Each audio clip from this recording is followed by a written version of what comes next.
incluyeron las mismas clasificaciones con respecto a la PAFI de la clasificación de Murray, los mismos parámetros, agregaron otras variables como el espacio muerto y la compliance, que también estaban incluidas dentro de la otra, pero no daban puntos específicos. Y la otra cosa que no estaba incluida dentro de la clasificación de Murray era la PIP, simplemente decía PIP, pero no decía qué cantidad de PIP tenía que tener el paciente para considerarse si estaba leve, moderado o severo.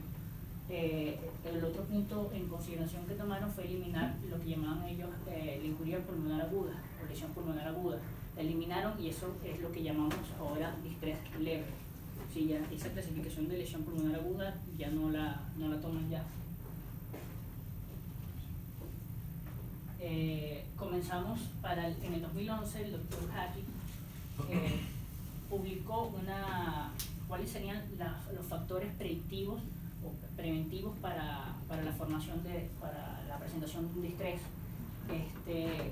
Prevenir un distrés es muy difícil porque las etiologías son muchas, no existe forma real de prevenirlo, pero digamos que estos son los factores desencadenantes que son más constantes en los pacientes alcohólicos, tabaquistas, obesos, hiperbulinémicos, con diabetes, pacientes que estén acidóticos de forma crónica, pacientes que presenten aspiración silente recurrente, pacientes que estén internados.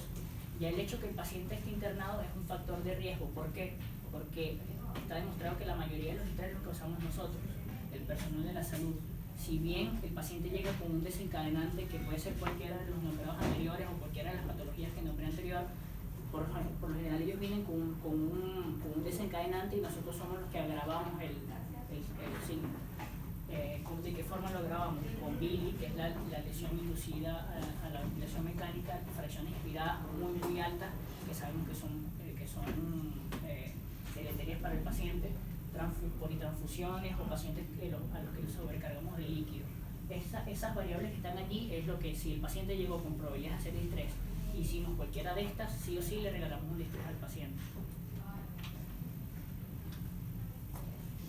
Para el año, hace 4 meses salió un estudio del doctor Lisanti en el que hace una revisión sistémica de toda la bibliografía científica actual y hizo niveles de estratificación para el tratamiento del distrés desde el más leve hasta el más severo, en los que desde abajo buscamos las herramientas que ya están comprobadas que sí se aplican y que pueden ser aplicadas como el gol estándar para el tratamiento de todos los pacientes, y a medida que comenzamos a subir son herramientas que tienen cada vez menos nivel de evidencia y incluso algunas que están todavía en etapa de prueba, digamos.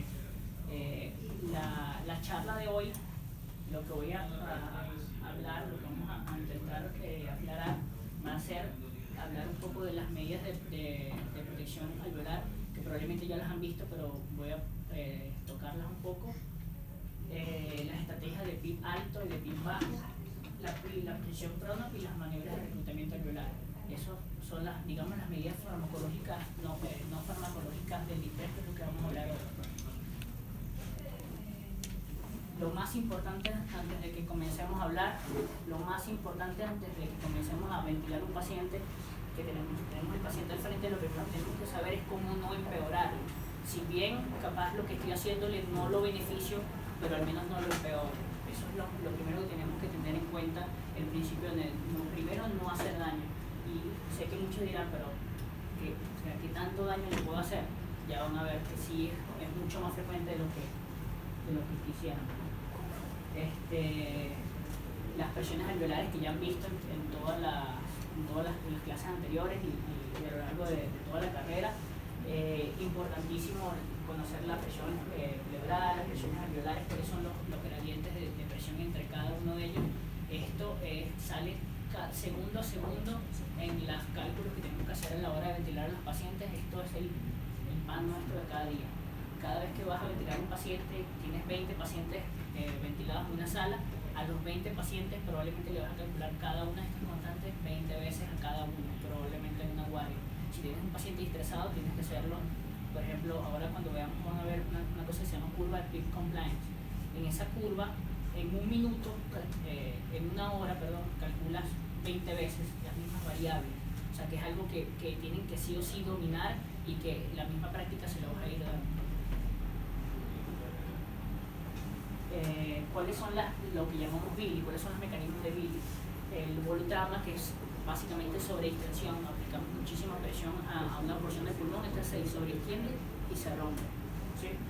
El atelectrauma o el RACE, el RACE es lo que llamamos cierre cíclico alveolar, que básicamente el alveolo cierra porque no tiene surfactante, lo abrimos con mucha presión, se mantiene abierto y en algún momento, lo que haya otro grado de presión, como no hay surfactante y las fuerzas de impedancia son superiores a las fuerzas que le estamos brindando con el ventilador, el alveolo va a volver a cerrarse.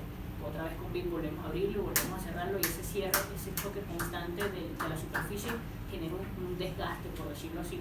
Ese desgaste es liberación de citoquinas y sustancias proinflamatorias que terminan en romper el alveolo. Y ese atelectrauma o RACE, que es el cierre cicloalveolar, va a llevarnos a un biotrauma, ¿sí? que es la lesión biológica microscópica del alveolo, la ruptura. Y las altas fracciones inspiradas de oxígeno sabemos que nos generan desvitaminización, liberación de radicales libres y otro tipo de complicaciones como la fibrosis. Fíjense que todos estos mecanismos de una u otra forma van a llevarnos a la fibrosis pulmonar. De una u otra forma, a través de cualquiera de estos mecanismos van a terminar haciendo que el pulmón sea duro, y si es duro es menos complaciente y es un pulmón que sí o sí en algún momento va a tener que ser reclutado. Entonces vamos a hablar de las maniobras de reclutamiento alveolar y la titulación de PIP óptimo. Maniobras de reclutamiento alveolar hay muchísimas, se van a dar cuenta que cada grupo que publica una maniobra diferente y digamos como que la patenta, digamos, se van a dar cuenta que las variaciones entre cada grupo son bastante subjetivas, porque cada grupo aporta de una u otra forma sus conocimientos y piensa que puede beneficiar al paciente de esa forma y aplica esos conocimientos en base a lo que ellos piensan que va a funcionar. En algunos grupos funciona, en otros no, y parte de eso es hacer ciencia, es saber si algo me sirve o no me sirve y lo descarto, ¿sí? Entonces vamos a hacer un poco de maniobras de titulación. La primera persona que habló, digamos, formalmente de lo que era abrir un pulmón fue Lachman, que él se había dado cuenta que otras personas, como por ejemplo el doctor Amato, hablaba de abrir el pulmón, y el concepto era siempre es abrirlo. Y él dijo, pero no es solamente abrirlo, es abrirlo y mantener abierto, ¿sí? Y eso cambió, parece algo bastante sencillo y digamos, me parece como bastante básico eso que llegó, pero ese concepto bastante básico llegó en el 92, mientras que el distrés se comenzó a diagnosticar en el 67. O sea que pasó más de 2 décadas sin saber qué hacer, cómo ventilar a estos pacientes, ¿sí?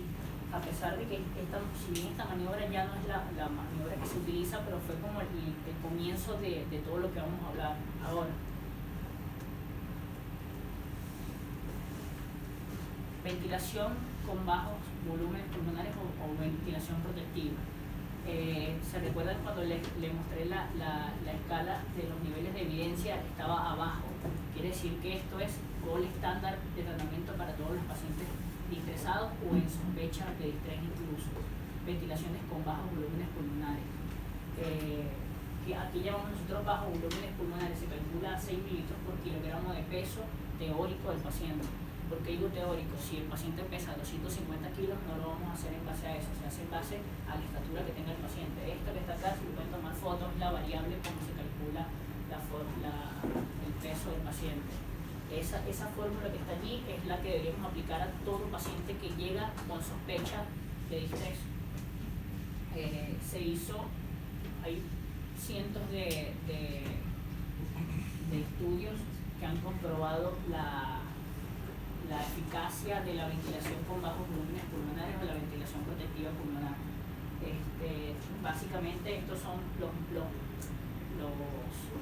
más importantes que logramos comprobar, y en base a esto se centró el estudio de la ARDS Network, que es que es uno de los estudios más grandes en la que tomó todos los metaanálisis, los estudios científicos anteriores y los estratificó de manera de hacer recomendaciones a forma de una guía, ¿sí? Entonces, ya sabemos que la ventilación protectiva es obligatoria en todos los pacientes que ingresemos. Ahora, partiendo de que ya el paciente está ventilado protectivamente, vamos ahora a titular el PIP y hacer maniobras de reclutamiento.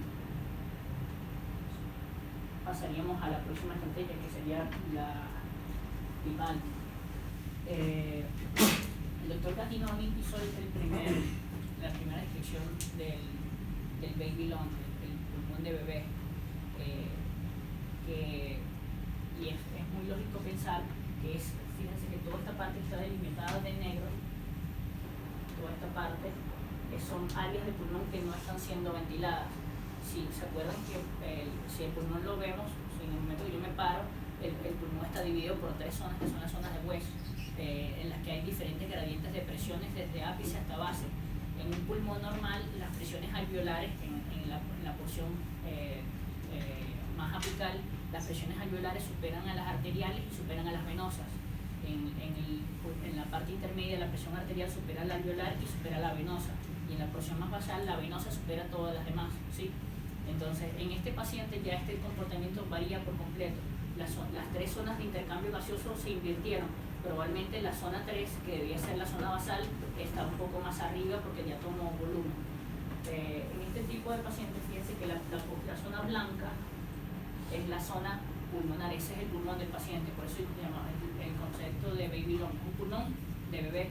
Si pasa que cada uno de los pulmones pesa alrededor de 700 cc, este pulmón debe pesar 200, 300 cc, de obtener 200, 300 cc de volumen.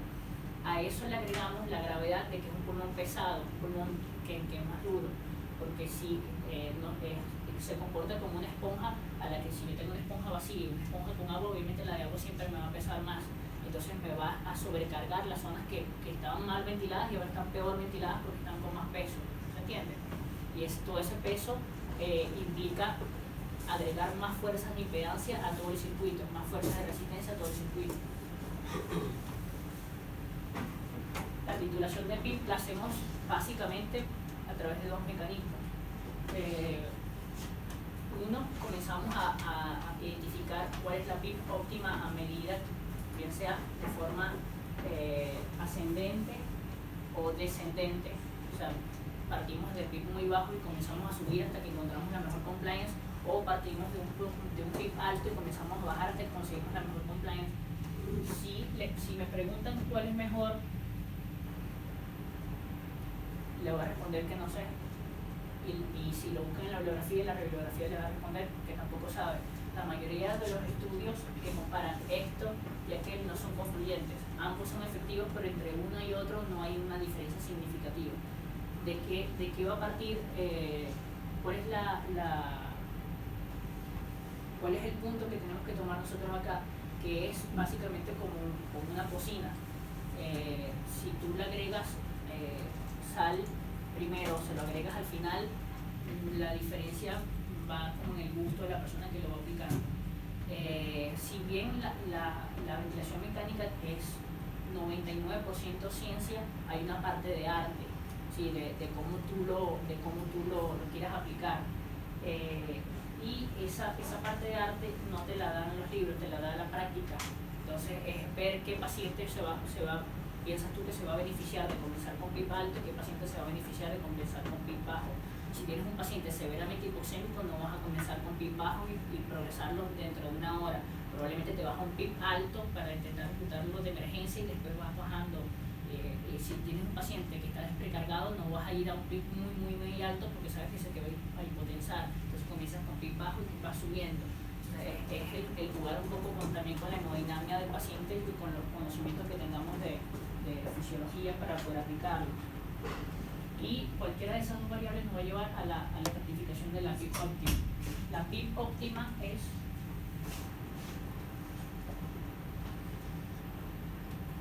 el BT, el lugar donde tenemos una mayor complacencia de todo el circuito respiratorio es justamente acá. Fíjense que esta zona es una zona en la que hay mayor movimiento horizontal. Mientras más horizontal sea el movimiento, quiere decir que necesitas más presión para meter menos volumen en el pulmón, ¿sí? Entonces, mientras más vertical sea la zona, quiere decir que necesito menos presión para generar mayor cambios de volumen dentro del pulmón. Entonces, esta zona, la primera zona que tenemos acá, es la zona de apertura rápida. Son alvéolos que en el momento que comienzas a inyectar presión, se resisten a la presión. Típico cuando vas a inflar un globo pequeñito, la primera bocanada de aire que intentas darle, el globo se va a inflar con mucha resistencia y llega un punto en que se hace mucho más maleable y puedes llenarlo con más facilidad. Y a medida que vas llenándolo, llega un punto en que comienza a hacerse nuevamente duro, ¿sí? Entonces, básicamente, de esa forma se comporta el pulmón. Vas generando cambios de presiones que poco a poco se van transformando en cambios de volumen.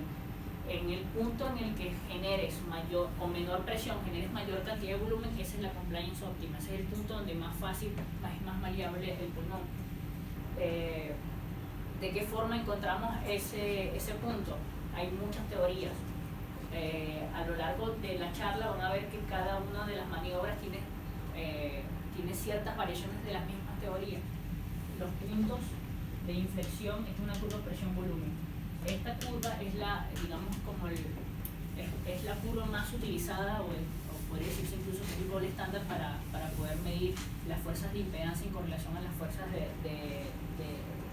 las fuerzas de bomba que genera el paciente. ¿Qué parte importante tiene esta aplicación a los pacientes que vemos nosotros?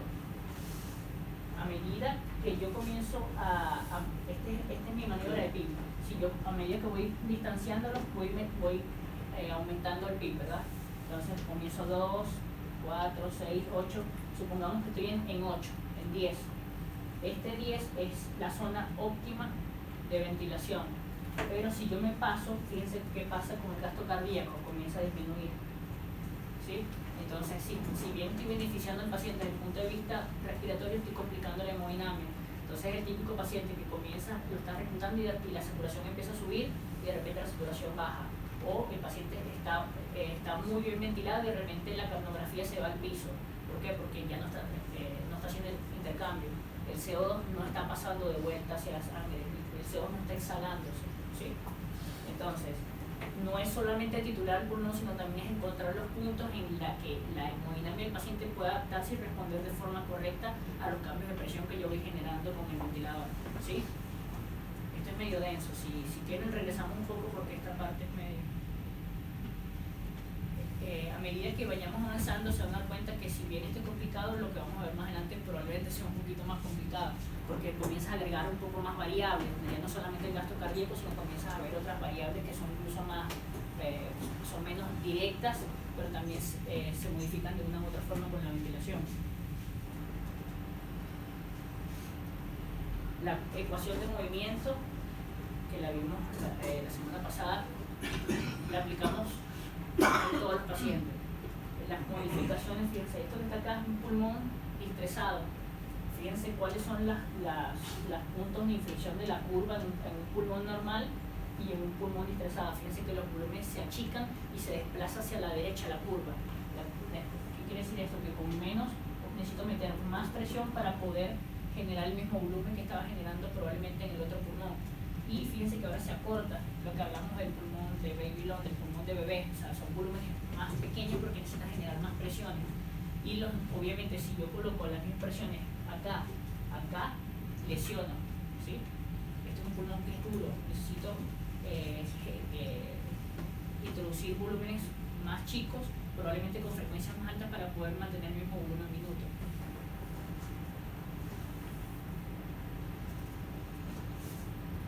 A medida que vamos expresando el PIP, vamos saliendo de la zona de menor compliance y vamos poco a poco titulando el punto en el que la curva se me va haciendo más complaciente. Lo vamos a ver al final. Voy a mostrar un simulador de ventiladores para que vean en tiempo real cómo van modificándose las curvas con las diferentes patologías que brinda el paciente y con los diferentes cambios de presiones que vamos generando nosotros.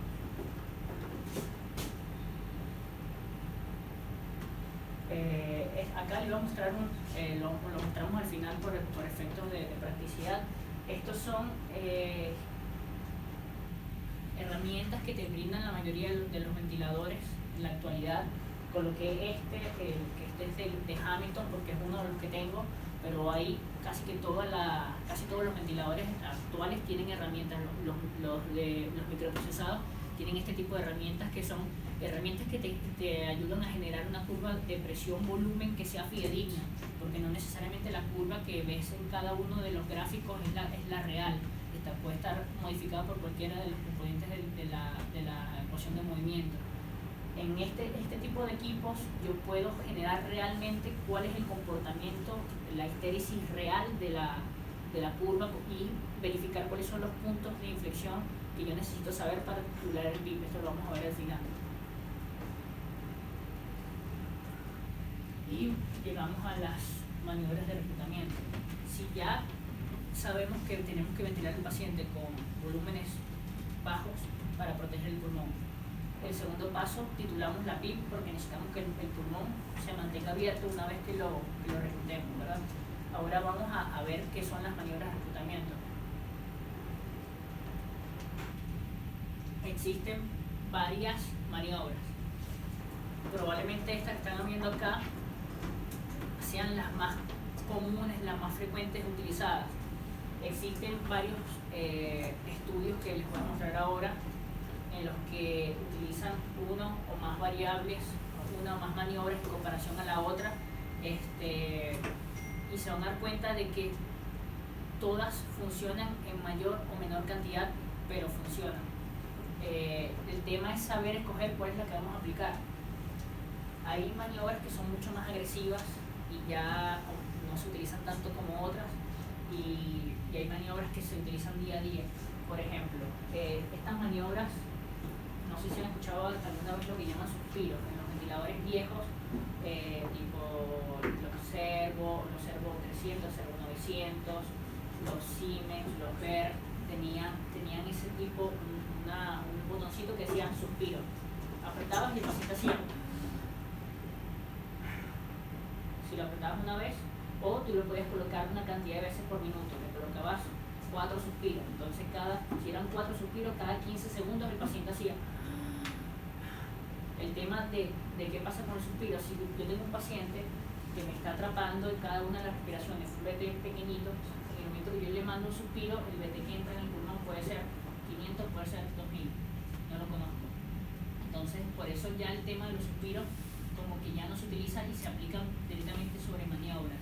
Aparte de eso, que esos suspiros me modifican el volumen minuto, y un paciente que yo necesito sí o sí hacer cuantificaciones de gases arteriales periódicos para saber cuál es el volumen minuto y cómo vienen los gases. En el momento que yo comienzo a agregarle otras presiones y sumarle otros volúmenes diferentes, me comienza a modificar el volumen minuto y ya las cuentas no me van a dar. Entonces, esto que llaman suspiro lo coloqué acá para que lo vean y sepan lo que existe, pero esto no se utiliza ya. Vamos a utilizar, con mucha frecuencia se utilizan la maniobra de 40-40, no sé si la han escuchado alguna vez. Es una maniobra en la que durante 40 segundos se agrega X cantidad de presión al pulmón, por lo general es PIB puro.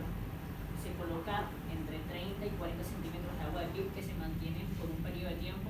Ahora cuando veamos el simulador se van a dar cuenta cuál es el efecto dinámico que tiene esa aplicación en el pulmón. Y existen otros tipos de titulaciones que las hacemos en base a dos niveles de presión. Fíjense que acá es solamente PIB. No tengo presión de soporte, agregué PIB, el pulmón hizo esto. Y lo mantuve. Durante 40 segundos el pulmón exhaló y queda la presión en cualquier presión. No necesariamente me va a quedar en el punto de inflexión, ni el máximo, ni el mínimo, ni en ninguno. ¿Sí? Ahora, en este tipo de niveles, yo tengo que titular un nivel de PIB de base y un nivel de presión de soporte. Por ejemplo, coloqué 20 de presión y le agrego 20 de PIB y 20 de presión. Entonces el pulmón va a generar 40 centímetros de agua, que son exactamente los mismos 40 centímetros de agua que yo estaba generando con el PIB. ¿Se entiende? ¿Sí? Ahí se empezó a complicar. Son 40 centímetros de agua que yo estaba aplicando con CPAP y ahora 40 centímetros de agua que aplico, pero con 2 niveles de presión. ¿Sí? Es el mismo la misma cantidad de presión en la vía aérea que estaba generando con la maniobra anterior. La única diferencia es que en el momento que el paciente exhala queda un nivel de piso, un nivel de PIB que mantiene abierto el pulmón. Esa maniobra se puede hacer durante 40 segundos, 60 segundos, dependiendo, cada grupo recomienda diferentes cosas. Y hay otra que es el ascenso periódico, que es la que yo más utilizo, en la que vas subiendo de forma periódica el PIB y vas haciendo análisis de cómo se comporta la compliance. Ahora con los simuladores se van a dar cuenta que a medida que yo comienzo a subir las presiones, las fuerzas de impedancia se desplazan hacia un lado o hacia el otro. Y en el momento que las fuerzas se comienzan a desplazar en el sentido que yo quiero, voy aumentando progresivamente las presiones hasta el punto en que ya las fuerzas me cambian y ahí paro. En ese punto es el punto donde a mí me beneficia tener el paciente. ¿Se entiende?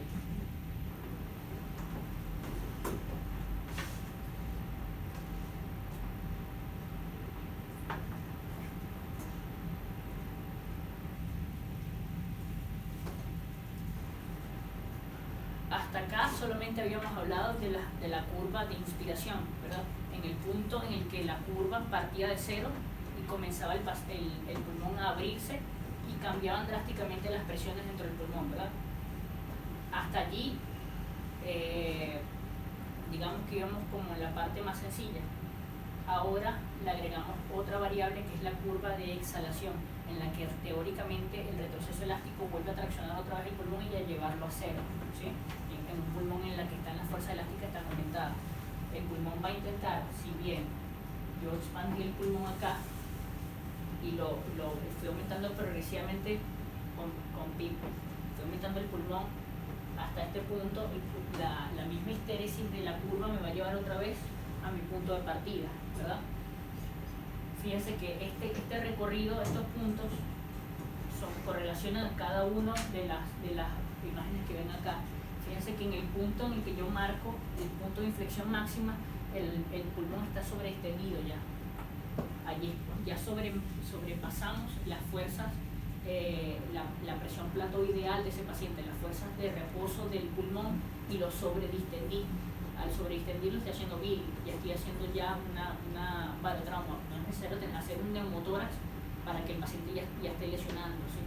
Digamos que el neumotórax es la máxima expresión del BILI, pero haces BILI en cada una de las respiraciones probablemente sin saberlo. Entonces, ahora fíjense cómo va abriendo el pulmón con cada una de las presiones, y a medida que va regresando, fíjense que acá tiene 4 y viene 4. En ambos tiene 4 de PIB. Fíjense la diferencia de cómo es 4 en la fase inspiratoria y cómo es 4 de PIB en la fase exhalatoria. Fíjense que está mucho más distendido el pulmón. ¿Se ve? ¿Sí? Entonces, la teoría, una de las teorías que se está utilizando actualmente con más fuerza es situar el PIB no en el punto de inflexión máxima mínima de la rama inspiratoria, sino en el punto de inflexión máxima de la rama exhalatoria, ¿sí? Que vendría siendo acá. Fíjense que acá esto se desplazó hacia allá, pero esto viene siendo acá también. No sé si se ve. Esta línea azul debería estar acá, o sea que están muy parecidas, ¿sí? Pero la titulación, ahora esta es una curva normal. Si vemos a un paciente estresado, muy probablemente te das cuenta que la histéresis va a ser muy diferente. Si bien acá ambas fuerzas caen casi en el mismo punto, en un paciente estresado no necesariamente, va a caer una acá, la otra acá, o sea, no va a haber una constante, ¿sí? Entonces, el PIB se coloca en el punto de inflexión máxima de la curva exhalatoria, no de la inspiratoria, ¿sí?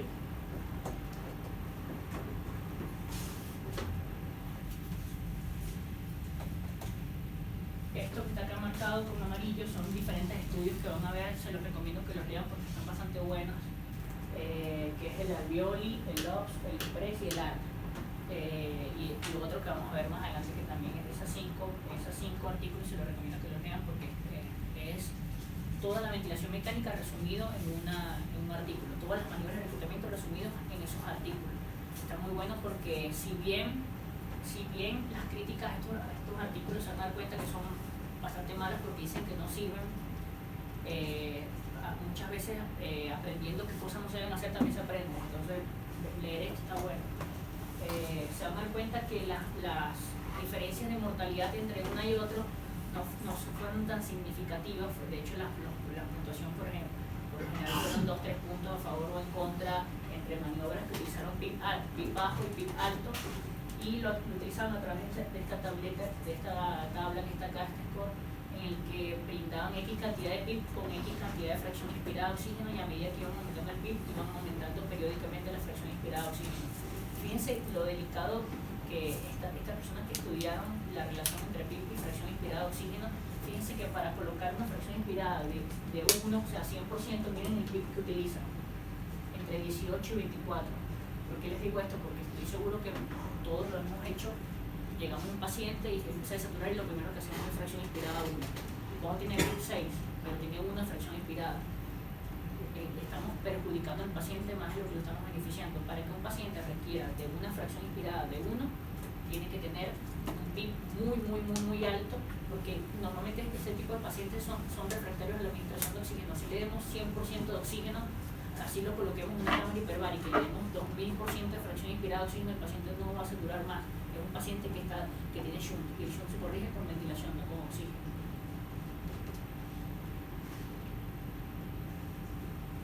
Y pasamos a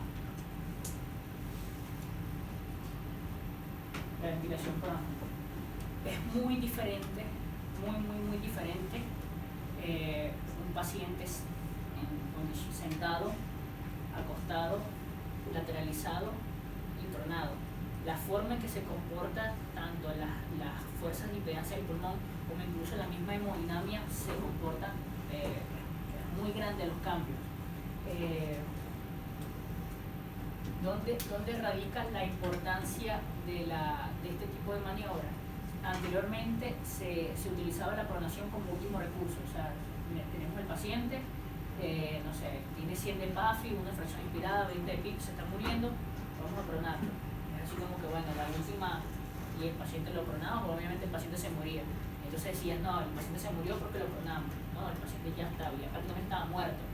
El hecho que ya utilizaba la pronación como última herramienta para intentar salvarlo no quiere decir que se murió por la pronación, se murió porque probablemente no lo pronaste a tiempo, o probablemente no tenía que pronarse, ¿sí?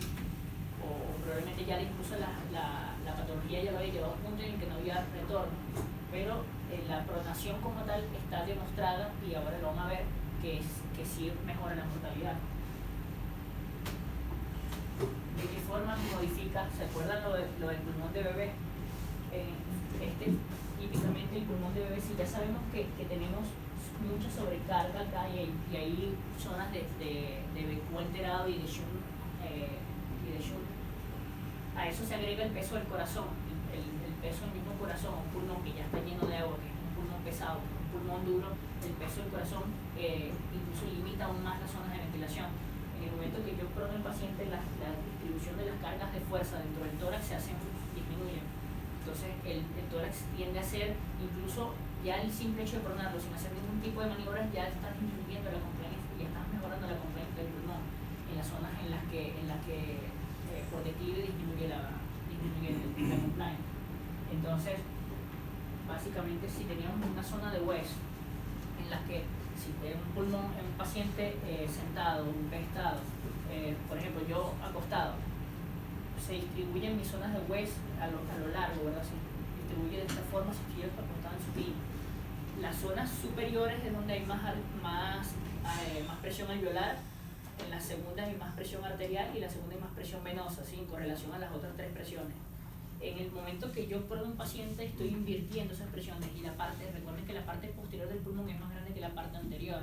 Entonces esas porciones de pulmón que estaba sobrecargada de líquido, que estaba pesada y que estaba comprimida contra la cama, ahora la estoy invirtiendo, y ese pulmón, que ahora es más grande porque la zona de intercambio gaseoso se aumentó, es mucho más propensa a ventilarse de mejor forma, es mucho más reclutable. Básicamente se mide el potencial de reclutabilidad de un paciente en supino y en prono, y es casi el doble que el que podemos tener. Fíjense lo que hablamos de la zona de distribución. Todas estas zonas oscuras son las zonas en las que la presión venosa supera la arterial y la arterial supera la alveolar.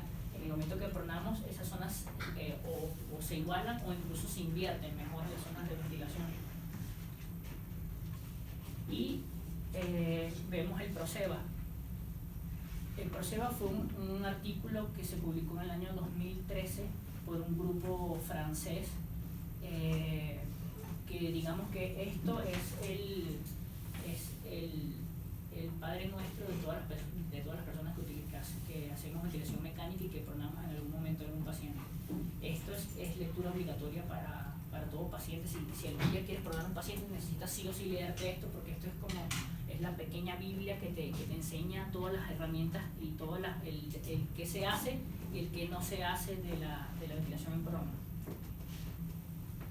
Este artículo, más allá de la parte de los hallazgos que tuvieron, uno de los que me gusta mucho es por la parte metodológica, que está muy bien hecho, en el sentido de que no solamente llevaron a cabo el estudio de una forma muy neutral, sino que lograron utilizar variables que fueron prácticamente idénticas en cada uno de los centros en los que se realizó.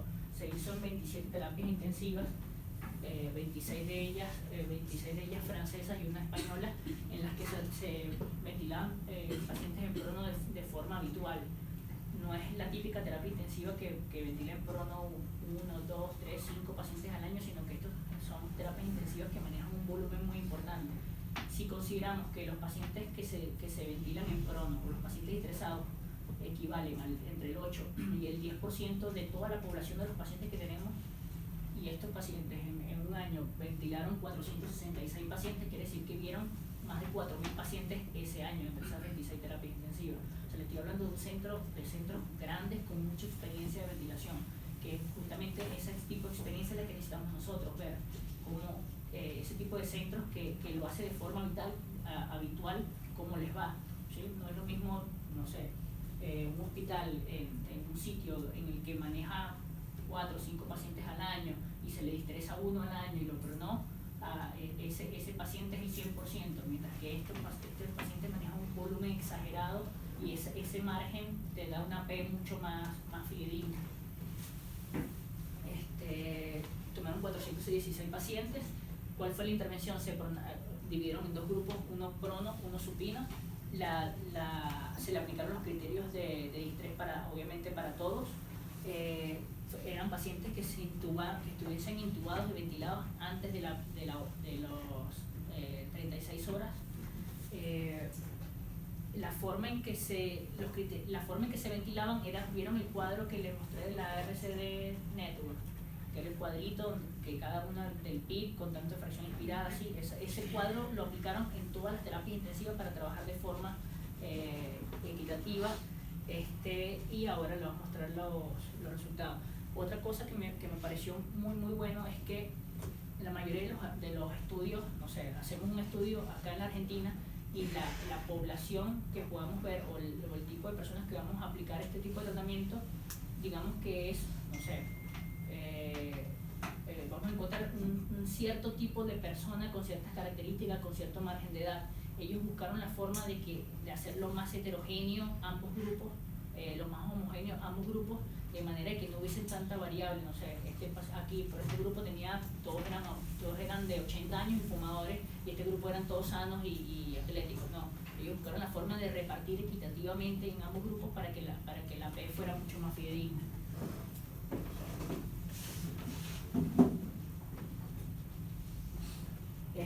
Estas fueron las variables de ventilación en ambos grupos, en cada una de las 26.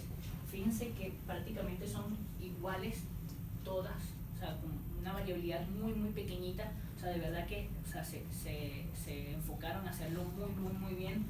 Prácticamente no hay variabilidad entre una y la otra. O sea, que este resultado sí o sí me da un margen de credibilidad alto, me da una buena P. ¿Qué resultados tuvieron? Al día 28 de la variabilidad de mortalidad entre el grupo que fue pronado versus el grupo que no fue pronado fue el doble. Se murió en el grupo pronado 16%, mientras en el otro grupo se murieron 32% al día 28. Al día 90 se murieron 23 contra 41%. O sea que en el grupo que no se pronaba se moría casi la mitad, ¿sí? Mientras que en el grupo que se pronaba se moría un cuarto de la población. Y otra cosa que estuvo muy bueno, que no entra dentro de las medidas no farmacológicas, pero es que ellos lograron, a través de la pronación, lograron disminuir las pacientes que tenían que requerir ECMO o los pacientes que se les administraba óxido nítrico inhalado como terapia paralela. Mortalidad, fíjense que incluso la única variabilidad que sí la marqué en rojo porque fue el único punto en contra que tuvo el estudio, fue que tuvo más neumotórax estos pacientes. Entonces fíjense que incluso teniendo todos los cuidados podemos hacerlo, o sea, entra dentro de la variable.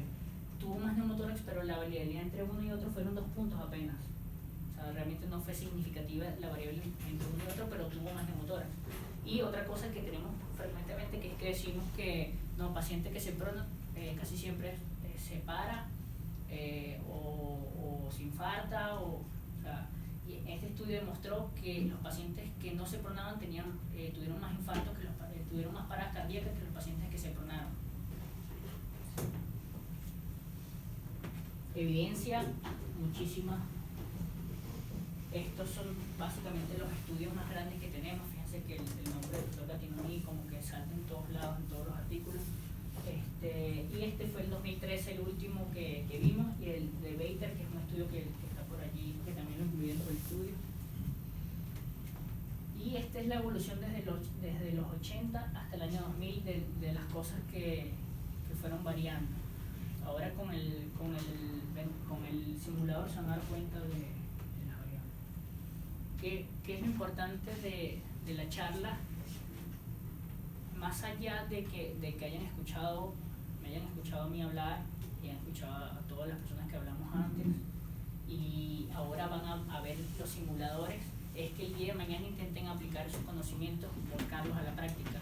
No quiere decir que mañana van a ir y hacer un neumotórax llegando en la mañana, tubo de tórax una vez, sino que intentar estos conocimientos, leerlos, reforzarlos, porque son cosas bastante densas, no son cosas que puedes digerir rápidamente y leerlo y aplicarlo, o cosas que sean muy lineales que puedas fácilmente conseguirlos. Esto implica como un poco más de leer, sentarte con el respirador, volviste a revisar, este modo no me gustó, y ir ensayo y error. Dentro de las cosas que les recomiendo, y es una de las cosas que le va a pasar al doctor para que les dé, son unos simuladores. Tengo varios simuladores de ventiladores que si quieren se los puedo pasar. Está buenísimo porque comienzas a ver las variables de un lado y del otro de la ecuación de movimiento. Si modificas esto, ¿cómo me modifica esto? Si modifico esto, ¿cómo me modifica del otro lado? Es la única forma de que tenga una aplicación práctica antes de que toquen el paciente. Es mucho más fácil, yo prefiero dañar la computadora que dañar un pulmón de un paciente, por ejemplo.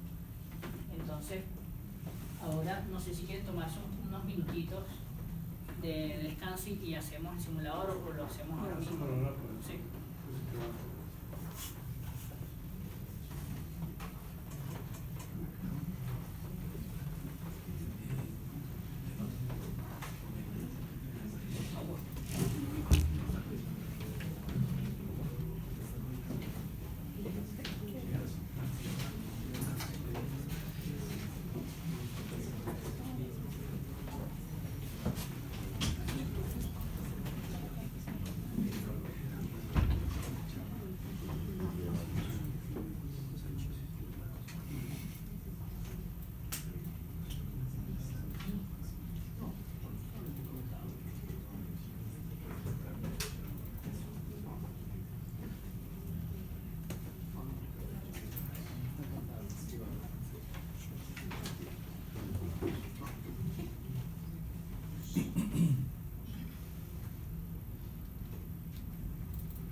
Básicamente cualquier ventilador que tengan en la terapia intensiva, las interfaces varían de acuerdo al fabricante, pero pero digamos que todos los nombres, por lo que habíamos hablado la semana pasada de la importancia de que todos hablemos el mismo idioma, están todos expresados en el mismo lenguaje para que todos podamos manejar. Si bien obviamente cada fabricante le agrega algún puntito de marca registrada, digamos que es bastante generalizado el lenguaje.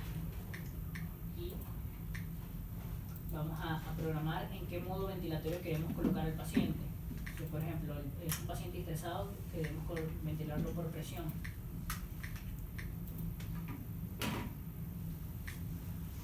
Y comienza a respirar. De este lado del ventilador, en cualquier momento va a comenzar a sonar alarma. En este lado del ventilador, de este lado, de acá, imaginemos que acá hay un igual. De acá están todas las fuerzas que nosotros le aplicamos al paciente, ¿sí? De este lado están las fuerzas de bomba que nosotros le brindamos, que yo le doy al paciente. Entonces, acá yo puedo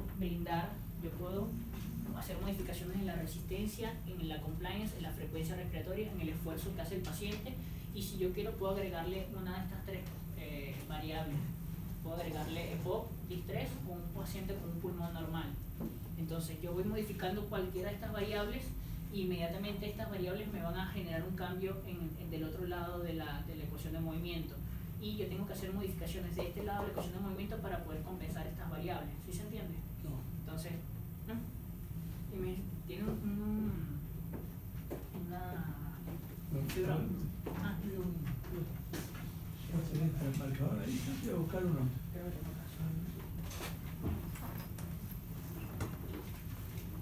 Imaginemos que esto que está acá hay un igual, y estas son las fuerzas de bomba que son las generadas por el paciente. El paciente tiene el componente evolutivo, el componente mecánico y el componente químico, que son todas las fuerzas que aplica musculares para respirar el paciente, ¿sí? En el momento que yo lo cedé y lo relajé, ese es el componente de bomba muscular, lo anulé y solamente son las presiones aplicadas por el ventilador, ¿sí? Entonces, este componente que está acá son las fuerzas que yo aplico. ¿Tienen algo para borrar?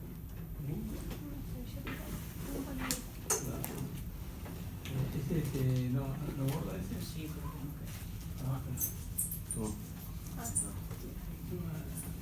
¿Sí? Recuerden que la ecuación de movimiento tenía dos partes, una parte que depende del paciente y una parte que depende del ventilador, ¿verdad? Entonces, estas fuerzas que están acá, de este lado, la frecuencia que tiene, la compliance que tiene el paciente depende del pulmón del paciente. Cualquier patología que yo le aplique al paciente, bien sea distrés, EPOC o un paciente con un pulmón normal, me va a generar del otro lado de la igualdad cambios. ¿Cómo se entiende? O sea, ¿qué es esa interfaz? ¿Es un respirador? Este es un respirador, sí. Bueno.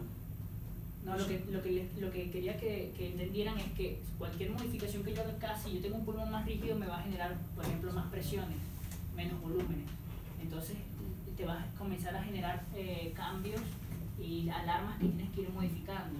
Sí, ellos lo saben eso, No. Los parámetros se van modificando. Entiendo, sí, claro. Ahora la parte que probablemente no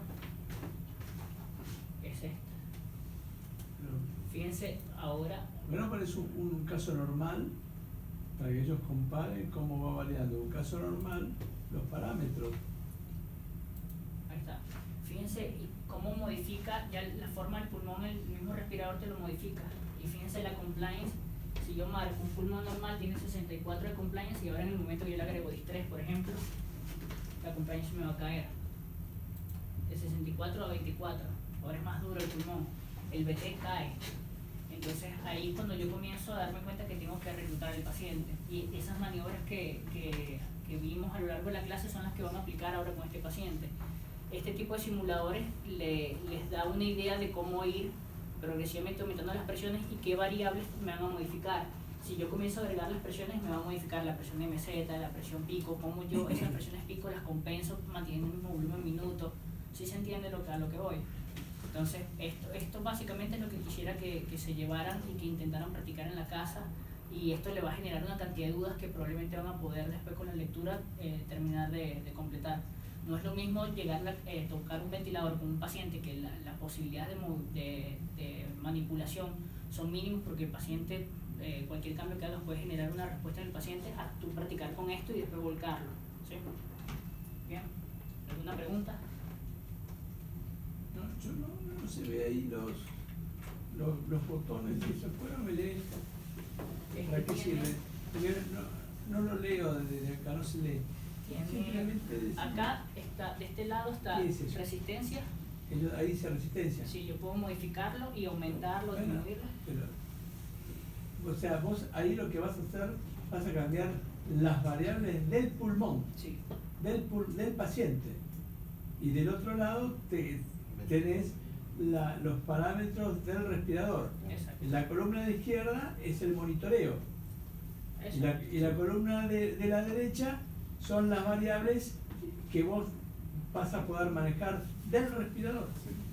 O sea, unas son las de la izquierda, son las variables del paciente, y la derecha son las variables del respirador. Exacto. Los que están en el medio son los parámetros que monitorean el respirador.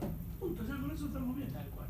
O sea, vos le vas cambiando, según, no sé, querés hacer un EPOC, subile la resistencia. Si querés simular un distrés, bajale la compliance. Eso. Vale, sí. Entonces, cualquiera de esas modificaciones que hagas te va a generar cambios del otro lado, o sea, en el ventilador, en la parte de monitorización. Y tú tienes que compensarlos. Ese digamos que es el ejercicio práctico para que aprendas cómo se hace. Y eso es lo que van a ver día a día. O sea, te llegó el paciente en el momento, es un paciente asmático, es un paciente POC, es un paciente con fibrosis, un paciente POC, todas esas variables, inmediatamente te vas a acordar de cómo es el pulmón del paciente con EPOC, cómo es el pulmón del paciente con fibrosis, y te vas a acordar que tal tipo de paciente tiene mayor resistencia, por lo tanto tienes que acortar el tiempo respiratorio, prolongarle la exhalación, ese tipo de cosas lo van a ir practicando. ¿Sí? Si quieren tocarlo, pasar. No, ponemos un caso clínico, no práctico. Vamos a La mayor reclutación de que el 40. Vale, vamos a hacerla. Fíjense de Si fuera un caso. acá, no sé si se ve, acá está la... ¿Qué te habla? ¿Te llega? ¿Te llega ahí? A ver, acá no llega. Señalame con el dedo y yo te... Esta que está acá es la frecuencia respiratoria, esta es la presión, ¿verdad? La presión inspiratoria.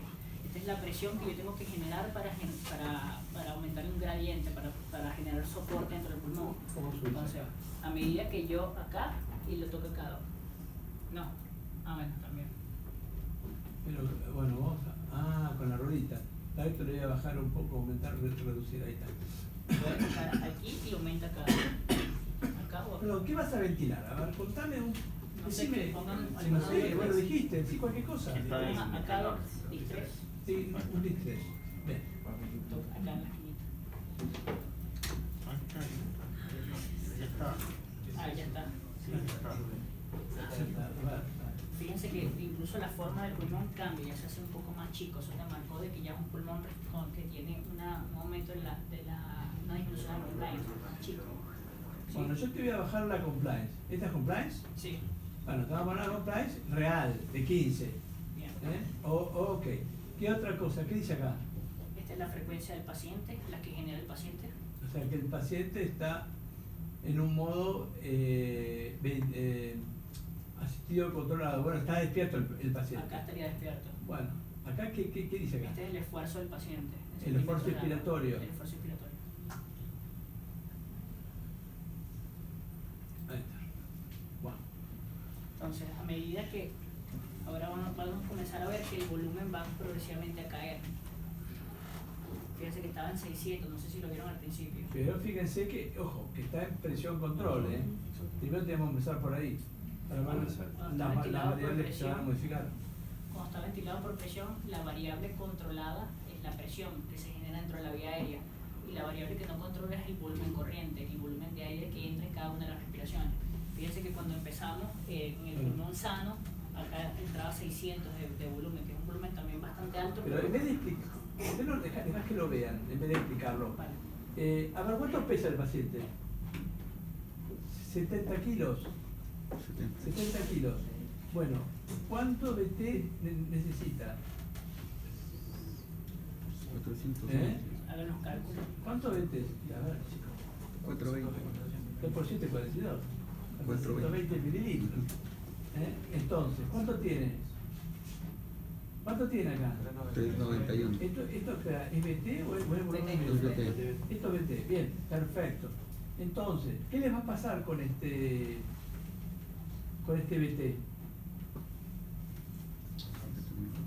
A Valentini le encantaría que ustedes pongan este BT. Este BT no existe que lo puedas poner, a no ser que lo relajes al paciente. ¿Ah? ¿Qué te va a pasar si tiene este BT? ¿Cómo va a responder el paciente? El paciente va a responder así. Escúcheme, ¿no? Yo hago medicina en realidad, no de laboratorio. Se va a poner así. ¿Qué es esto? Toque acá. ¿Dónde toca? Acá. Sí. Flujo. Ahí está.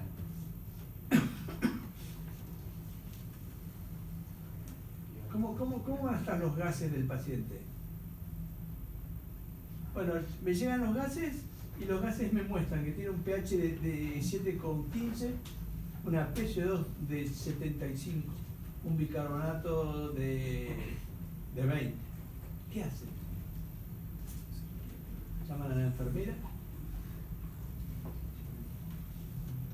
¿O llaman al médico de guardia del shock room?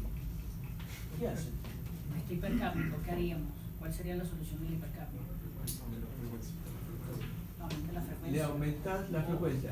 Pero ya está con 27 de frecuencia, o sea, mucho para aumentar no hay. ¿Dónde está la frecuencia acá? Esta es la controlada y este es el esfuerzo que hace el paciente. Bueno, pero vamos Ahora está a aumentarle un 127. poco la frecuencia. A ver, lo voy a llevar a 3. ¿Cuánto había dicho Valentini que podía llegar la frecuencia? A 30, no. Bien, ahí fíjense, aumenté la frecuencia, ¿no? Aumentó el BT. ¿Por qué aumentó el BT? ¿Yo toqué bien o esto qué es? Sí, esa es frecuencia. ¿Esto es frecuencia Sí. o esto es presión? Esa es frecuencia. ¿Estás seguro que frecuencia? Debe haber caído esto. ¿Eh? Bueno, a ver, pensemos. La presión es raro, esto acá hay algo que está andando mal, ¿me entienden? ¿Qué dice acá? Volumen minuto alto. Se fue a 23 el volumen minuto. Acá están las alarmas. Tocar acá. Y aquí la grabación de alarmas. Bueno, saben todos setear una alarma, ¿no? No me pidas tanto porque acá no veo. No importa, bueno, las alarmas las ponemos nosotros, ¿vale? ¿Por qué? Acá, pero ¿por qué no me lees? ¿Qué es esto es relación IE? Esa es la IE. ¿Esto qué es? Esta es la presión de rampa, el ascenso. ¿Esto es rampa? Sí. Bueno, pero igual no lo pusiste, es que la curva de presión, ¿no? Esta no. Ahí está, una rampa, ahí está. Esto habíamos dicho que es presión. Lo que yo no entiendo realmente es por qué aumentó el volumen minuto. ¿Ah? No, no sé por qué me aumentó el BT. Debería. Bueno, puedo entender que aumentó el volumen, perdón, aumentó el volumen minuto porque el volumen minuto aquí es igual.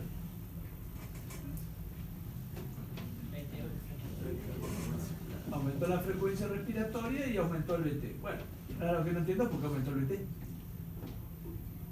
No está muy estresado este paciente entonces. A ver, ¿esto es compliance?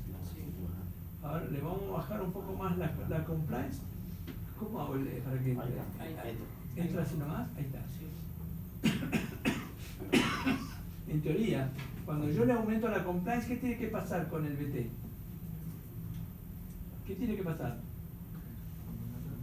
Perdón, yo disculpe, le bajé la compliance. ¿Qué tiene que pasar? No le diga, porque si no. ¿Cómo? Disminuye el BT. Tiene que disminuir el BT. Bajó acá un poco el BT, ¿ven? Bajó un poco acá. Y fíjate que también bajó el volumen minuto. ¿Qué es esto? Presión media. ¿Eh?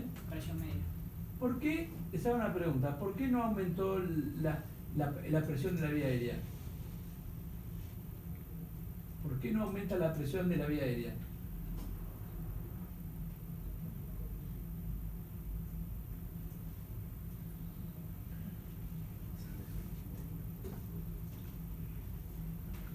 ¿Por qué? A ver, explicarles por qué no aumenta la presión de la vía aérea. Recuérdense que la modificación que aplicamos con los cambios de presión en el paciente estresado modificamos la presión de meseta. Fíjense que la presión de meseta igualó a la presión pico prácticamente. Normalmente la presión meseta debería ser inferior a la presión pico. No, pero para mí es más fácil, ¿no? Directamente no aumenta porque como él dijo, la variable dependiente es la presión. Está fijada en 20. Nunca te va a aumentar. Entonces, yo no sé si meseta, a mí no me da para tanto, en serio. Yo digo, está en presión en 20 y tiene que estar en 20. Si se va a 30, quiere decir que algo está andando mal en el respirador, ¿no? No en el paciente, en el respirador.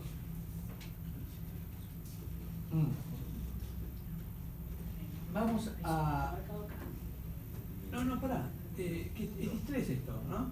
No, es que creo que cuando modifica algo acá se quita, Sí, se sale de 3. Es por eso que cambió la componente. Puede ser que hay... Bueno, Sí, creo que si toca alguna de estas, o sea, estas variables están predeterminadas para distrés. Si toca alguna, ya se sale de alguna de estas funciones. no puede ser, yo la puedo manejar manualmente. O sea, de acá no veo si hay clic. Pero escuchame, si yo le pongo, a ver, 24, que es bastante poco, 20, que se fue del distrés. Sí. ¿Sí? Sí. Se salió. ¿Se va del distrés? Sí, sí. Ahí otra vez entró. Volvió a 24. Hay marca. Pero entonces no puedes manejar otra. No se pueden cambiar No, parámetros. puedes manipularlo manualmente esto, pero inmediatamente te saca de este Bueno, modo. también no me interesa eso, pero no necesito eso. Escuchame, la presión pico, la presión meseta, esto es el volumen minuto. ¿Esto qué es? Frecuencia total. La frecuencia del paciente. Bueno, chicos, tenemos un paciente así con distrés. ¿Así está bien ventilado? ¿Sí o no? No. ¿Qué es lo que tiene mal? El volumen tidal. Habíamos dicho que el volumen tidal tenía que ser de 400. Vamos a poner 20%. Bien, ¿cómo hago para llevar este número a 400?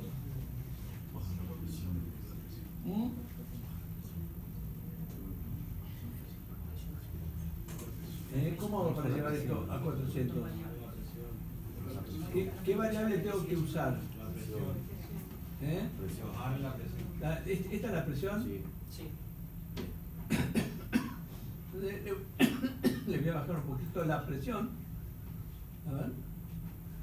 Le bajo un poco la presión. A ver, entró. Ahí bajó. ¿Bajó? Ahí. Haga clic de vuelta afuera. La presión, ¿cuánto estaba? Yo quiero llevarla a 400, ¿sí? 700 se bajó a 657. ¿Estaba en cuánto? En 700 se Y bajó bajó a de 657. Bajate 5 puntos. Es como el dólar. No baja nunca, sube siempre. Pero ves, no baja acá. Algo le está... Ahora tendremos que ver qué está pasando, ¿no? Que apriete ¿En dónde?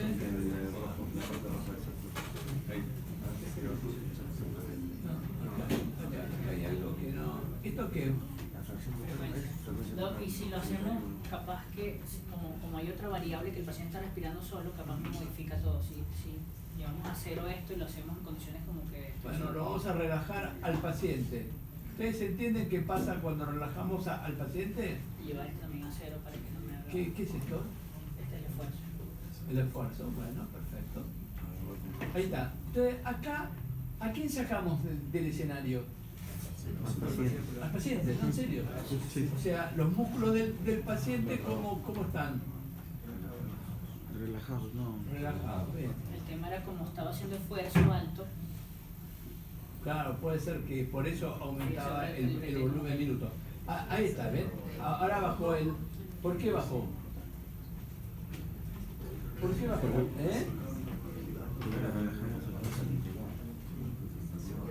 Bajó porque el que hacía más fuerza se fue, que era el paciente.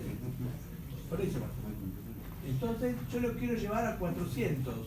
¿Qué tengo que hacer? Subir la presión. ¿Subir la presión de qué? La presión de vía aérea, la presión del paciente, digamos del respirador, ¿no? Vamos a ponerlo 20. A ver si se agarró. Agarró. Está subiendo. 307, 335, 333, a ver, 391, 419. Esto es como pesar los tomates en la verdulería, ¿viste? Que nunca sabés cuánto, ¿no? Eso está más o menos lo mismo. Ponemos 18, 436. Bueno, que Amato me perdone, le ponemos 425 y cerramos. Y una cosa, ¿vos qué otra cosa podrías mejorar acá para que...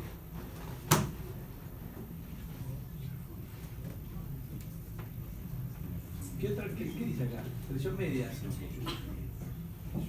Acá, ¿ven que como llegamos a 402? Por 2. Bien. ¿Tenés algo que decirnos acá, Ángel? Si tienen algún ejemplo, fíjense, por ejemplo, lo que dijo el doctor con los gases arteriales anteriores, el paciente hipercápnico. Entonces, la corrección sería aumentar el volumen minuto, que se puede hacer o aumentando la frecuencia respiratoria o aumentando el volumen corriente. Cualquiera de las dos variables me sirve para modificar el volumen minuto. Pero si ya tenemos un paciente que lo tenemos bajo medidas de protección anular y tiene el volumen exacto, las modificaciones se comienzan a hacer en base al volumen minuto.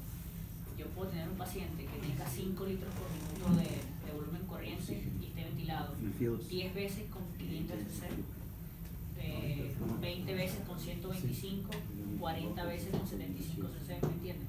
O sea, es el mismo volumen minuto con muy poca frecuencia y gran volumen, o el mismo volumen minuto con una frecuencia respiratoria de 30. un BT muy chiquitito y una frecuencia muy grande. Es exactamente el mismo volumen minuto. Entonces esa es la forma en que jugamos para hacer los controles gasométricos. Si yo necesito optimizar alguna de las variables y ya yo sé que una de las variables no puedo tocarla, ya sea la frecuencia o sea el BT, tengo que ir modificando con la otra variable. La oxigenación, ¿cómo la mejoramos? Si el paciente me llegó el paciente distresado con 5 de PIB, tiene 50 fracción inspirada, ¿cómo mejoramos la saturación de oxígeno, la PO2? ¿Cómo? Con PIB, ¿verdad? Entonces comenzamos a hacer una titulación de PIB. Este equipo nos da una herramienta, Doc, si puede tocar acá. Puedo tocar donde vos quieras. Acá. Pagaste. Esto que está acá es una herramienta que te genera una curva de presión volumen en tiempo real como está el paciente. Si le da acá. Él se tarda un poco comenzar y después va a generar una curva como la que vimos y después de allí podemos hacer el cálculo de icteris. Te hago una consulta. ¿La curva esa va en relación desde el momento que vos ponés la PIB que querés o carga en teoría como está el mono seteado en el último momento? Él hace la curva, o sea, yo tengo que setear en el paciente los parámetros que yo quiera y después buscar hacer la curva. La curva la va a hacer en base a los parámetros que tenga con el paciente. Entonces fíjate que la ISO y la compliance del paciente es 14 y acá me decía 24. Fíjense, o sea, esta es la compliance real del paciente. Por eso ahí yo debería hacer cambios en el ventilador. Ahora lo que me muestre eso para ver si lo que yo ventilé está bien o no. Exacto. Ah, Lo que le decía la curva PIB compliance. la PIB compliance. Sale, ojo, Esa curva, después me echo una paleta. esa curva, lo que vamos a ir contando es, por ejemplo, con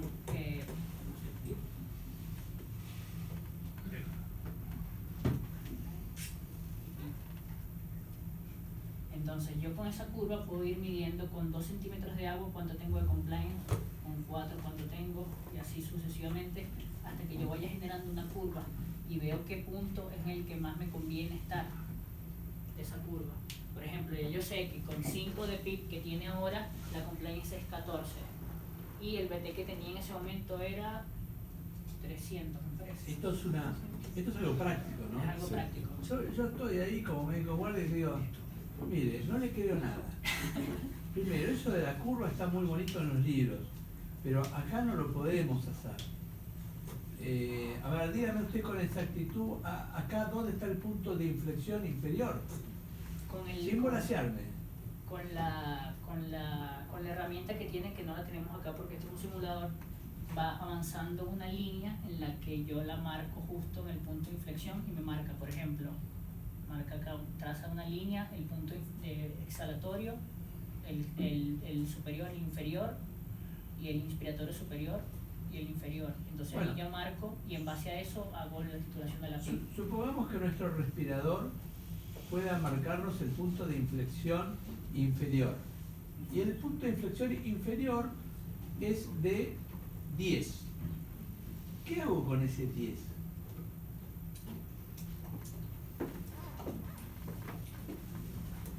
Ese valor de 10, ¿para qué me sirve? Para que mi papá me dé un premio por sacar un toque. ¿Para qué me sirve? Corroborar justamente la compliance para justamente ¿Para qué me sirve? O sea, ¿cuál es el valor de utilidad? Medicina real, vos estás en la guardia, tenés un quilombo de llamados, todos te putean. A ver, ¿qué haces con el 10? No tenés mucho tiempo para estar delirándote con todo esto. ¿Qué haces? ¿Para qué sirve el 10? A ver, no se escucha. ¿El 10 de qué? El 10 de punto de inflexión inferior. ¿Qué dice? Titular la PIP. Para titular la PIP. ¿Y cómo puedo titular yo la PIP? Te pregunto a vos. En esta curva te muestra, o sea, hay varias formas de hacerlo. La forma más sencilla sería esta.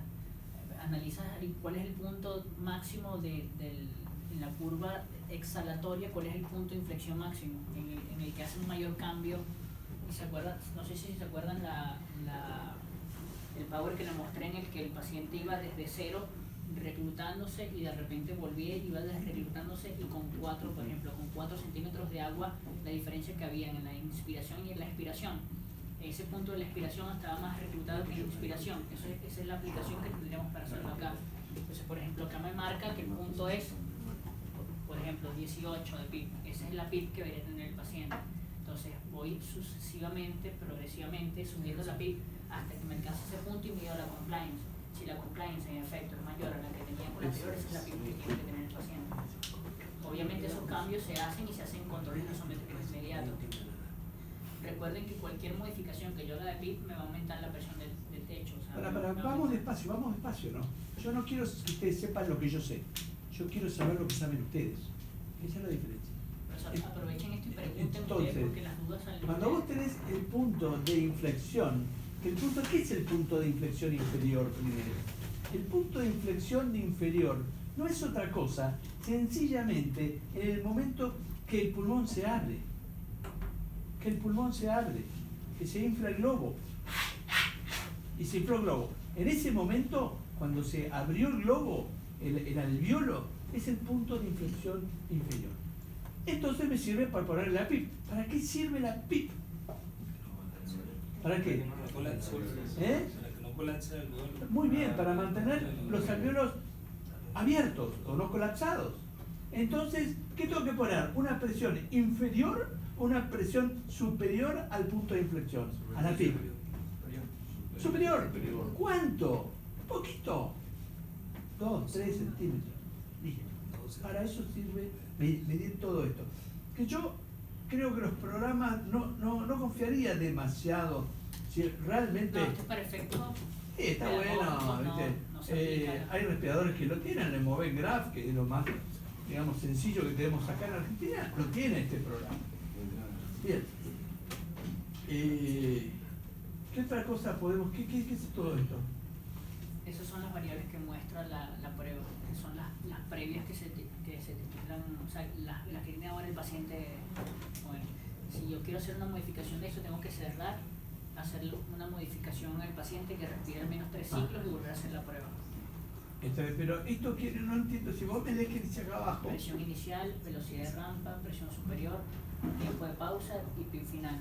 Estas variables yo las puedo modificar, pero en el ventilador, en el driver no me permite. Perfecto. Bueno, entonces vamos a ver, yo tengo este paciente este paciente, escribí los gases, ahí. Bien. Ahí tenemos. Bien. Bien. Este paciente le hacemos los gases y nos ponen ahí acostaditos.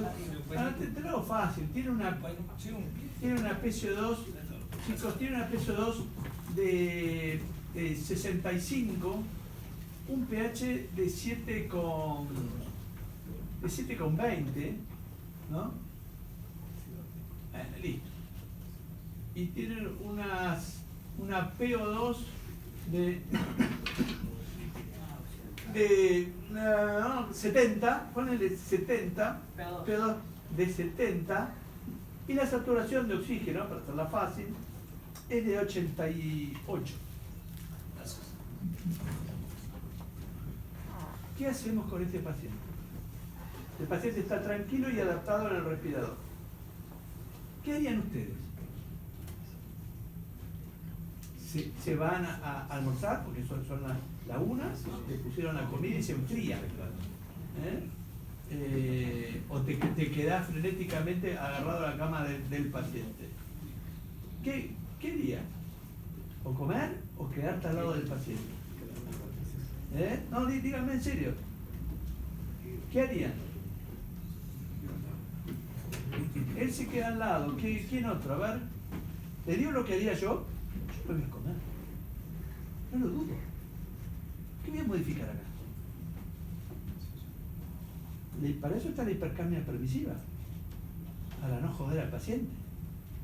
Para no llevarlo a situaciones absolutamente antifisiológicas. ¿Se entiende eso? Yo, ya que lo llevé a 430 y que cuesta llevarlo a 430 de volumen corriente, porque todos los pacientes empiezan inclusive si miento, se empiezan a desadaptar del respirador. Entonces, lo dejo en 720. 65 no me molesta. A no ser que el paciente esté internado, ¿por qué?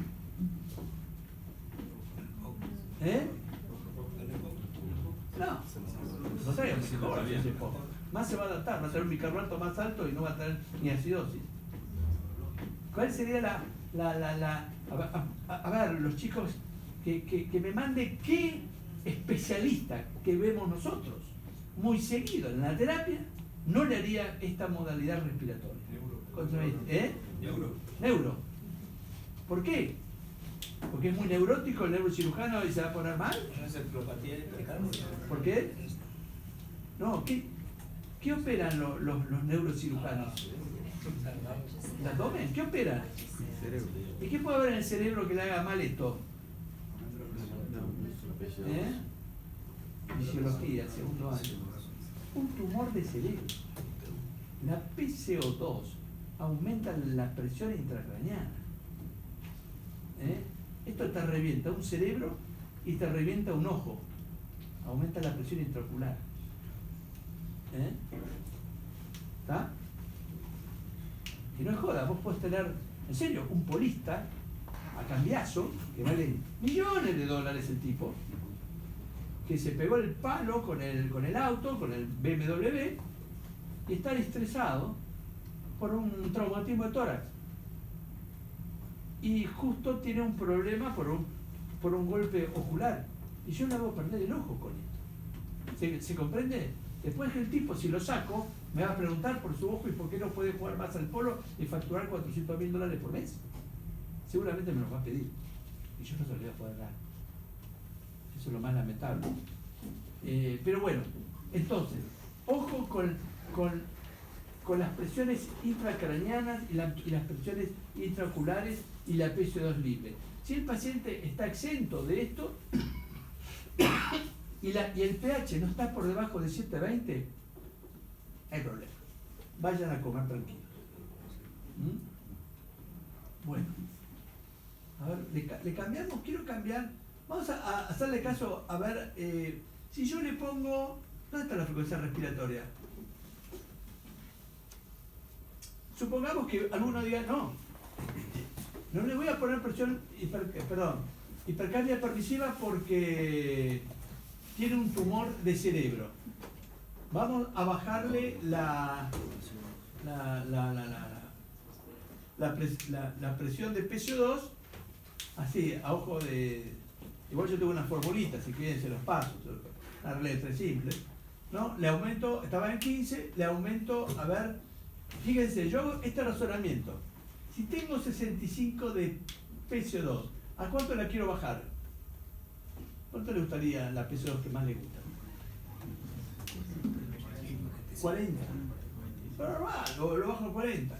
40 a 65 aproximadamente es una diferencia del 25, es una diferencia del 50% aproximadamente. Entonces digo, si estaba en 15, le voy a aumentar el 50%, lo llevo a 22. ¿Ok? Eso me va a dar a mí una presión parcial, más o menos, puse 25, bueno, no importa, de PCO2, esto se va a cambiar, ponele ahora 40. Ponele 40.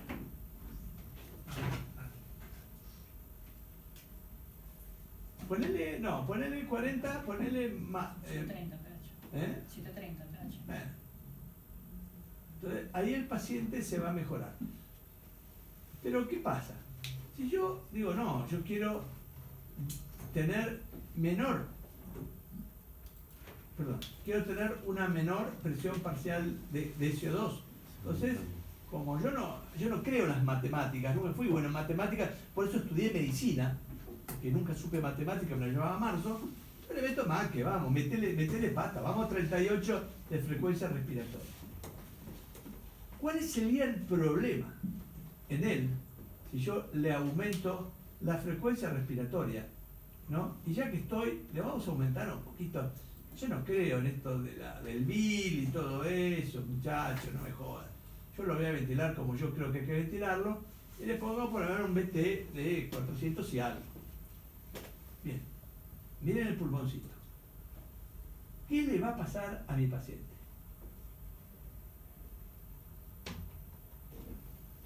Esta es la meseta.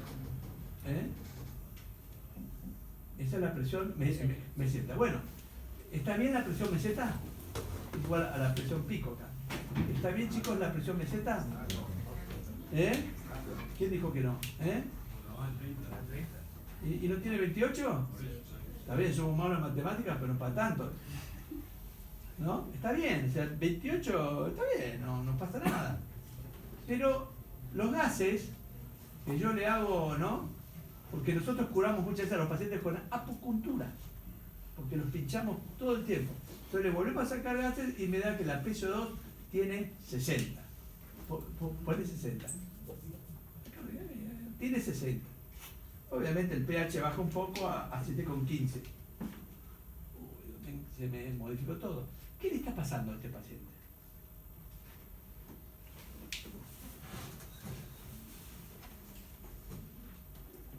¿Por qué le puede pasar esto? Fíjense que la presión pico subió. ¿Qué le puede estar pasando? Que acá no lo podemos ver porque no, así tenemos línea de... ¿Por qué no apagás esa luz, por favor? Con razón que no veo nada. Porque tengo toda la luz. Perdón, la luz de atrás. Ay, ahí está. A ver, bueno, acá no se ve. ¿Yo qué estoy buscando acá?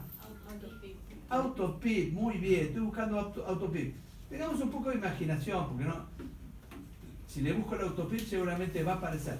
Puede ser que tenga autopip, porque la frecuencia es de 38, es muy rápida.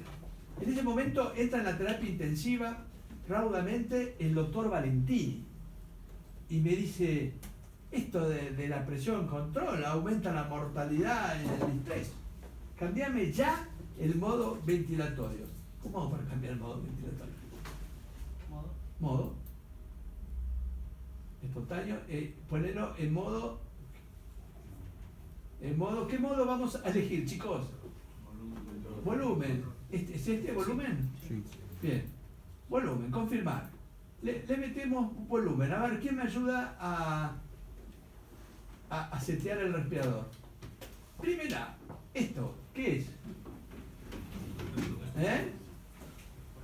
¿Qué es, chicos? ¿Esto es una curva de qué? De flujo. De flujo, bien. ¿Y qué me da esto? A ver, no sé qué me da todavía. ¿Esto qué es? ¿Curva de qué? De flujo. Sinusoidal. Esto es, se llama. ¿Cuál es mejor? ¿Esta o esta? O esta. ¿Cuál les gusta? ¿Esta? Es un gorrito, es muy simpático. ¿Esta? La desaceleración. ¿Cuál? ¿O esta? ¿Cuál? ¿Esta? Bien, esta, muy bueno. Perfecto. Bueno, frecuencia respiratoria. Dice, no, che, me dice Valentini. Es mucho, bajalo un poco. Le bajamos a 28. Bien, porque 28 con 28 trae suerte. Entonces le bajamos a 28. Bien, ¿qué es esto? Presión meseta. Bueno, está bien, va un poquito de meseta para medirle la... ¿Para qué le pongo presión meseta? ¿Para qué le pongo presión meseta? A ver. Más que agua hasta que trae whisky. ¿Para qué le pongo presión meseta? ¿Qué estoy buscando con la presión meseta? Lo que estoy buscando es esto. Fíjense. A ver, díganme, ustedes que son gente hábil. Vamos a ver, déjame, a ver.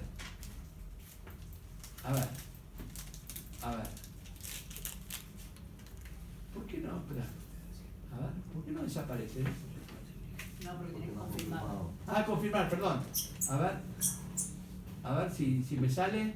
Disculpen, no conozco bien el modo. Acá está, se me ve. Bueno, me sigue, no importa. La presión meseta es para esto, para medir, digo, ¿esto es plató? Acá está. Acá. El plató. ¿Vieron que acá no hay algo? ¿Ese algo qué es? La presión plató. Que la presión plató va a aparecer cuando yo le doy pausa. ¿Dónde estaba la pausa? Controles. Acá en controles le vamos a dar un poquito de pausa, no mucho, 25. Confirmo. ¿Dónde está para confirmar? ¿Dónde está para confirmar? X. ¿Con esto confirmo? Sí. Y me tiene que aparecer acá la presión meseta. No me aparece. ¿Por qué no me aparece? Controles, alarma, ¿Pero tarda tanto? No le confirmó, pero. ¿O no me tomó? No confirmó. Controles. No, que hay algo que está pasando. Ahí. ¿La habrá tomado? Ahí está. ¿Vieron cómo apareció? Sí. ¿Vieron? Sí, ¿Quién sí, no lo sí. vio? Fundamental. Apareció la presión plató. ¿Para qué me sirve la presión plató? ¿Saben lo que es la presión plató? Así fácil. La presión plató no es otra cosa que la presión alveolar. Cuando yo aumento mucho la presión plató, ¿el alveolo qué? ¿Se va a colapsar o se va a distender? Bueno, distender, muy bien. Se va a distender y eso puede producir bili, barotrauma, como vos quieras. Perfecto. Bueno, dejamos un poquito de presión plató. ¿Qué BT le vamos a poner? Le vamos a poner 480 de BT. Bien. Bueno, esto sería una buena forma de ventilar a un paciente. Tenemos presión pico de 30, ¿está bien? Chicos, la presión pico, ¿está bien? Sí. La presión media está bien. Y la PIP. La PIP, mi paciente tiene una PIP de 5 y un PAFI de 150. ¿Compran? PIP de 5, PAFI 150. ¿Compran o no compran? No. ¿Qué harían con la PIP? ¿Se la bajan o se la suben? Se la sube. ¿Hasta dónde se la subo? ¿Cómo yo estoy seguro? Y ahora lo vamos a dejar al amigo. Yo la pongo en 10. Pero aparece Valentini de nuevo y me dice, ¿y por qué le pusiste 10? ¿Cómo defienden ustedes su posición?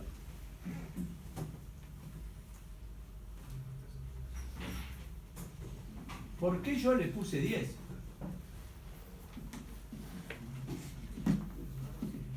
Lo más fácil es, Angelito, para que no me caiga pedo Valentini, calculame cuál es la PIB ideal. Calcula Acá, acá. acá. ¿Eh? Acá, Pedro. Sí. Ahora saco esto. Acá, sí. Ahí está. Herramientas. ¿Ven acá? ¿Esto qué es? La presión plató. ¿Esto qué es de acá hasta acá abajo? ¿Qué es? El driving pressure. Muy bien. Que de alguna manera me está mostrando si esto es resistencia, esto es fuerza que está haciendo el paciente. Bien. Sí, discúlpame, Ángel. ¿A dónde voy? Acá. Herramientas. Tool. No sé, si me vos. ¿Qué me va a tirar? La curva. Sí. ¿Qué pongo acá? Empezar. Empezar. Entonces, ¿Se acuerdan que antes era 14 de cumpleaños? Vamos a ver ahora. quiero que me digan si esta curva es de un paciente más enfermo o más sano que la curva anterior.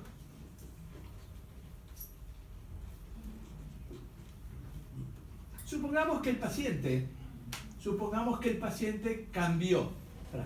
Supongamos que el paciente cambió, ¿no? El paciente que vimos con la otra curva era mi paciente 2 horas antes y ahora tengo esta curva. ¿Qué me dicen? ¿Esta curva qué me dice? ¿Que está mejor o que está peor? ¿Está mejor? ¿Por qué está mejor acá?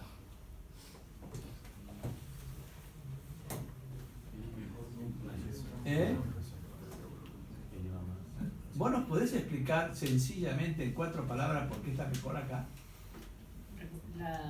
La forma en que se ve la curva mientras más desplazada hacia la derecha quiere decir que es más duro el pulmón, digamos. Necesitas mayor cantidad de presión para generar menor volumen. Mientras más verticalizado esté, o sea, mientras más desplazamiento hacia la izquierda, quiere decir que con menor presión generas mayor volumen. Por lo tanto, la complacencia es mayor. ¿Sí? ¿Se entiende eso? Cuanto más paradito, O sea, por ejemplo, si cuanto más una paradito curva que yo está la agarro así, curva, cuanto y más otra así, paralela a la X está, ¿no?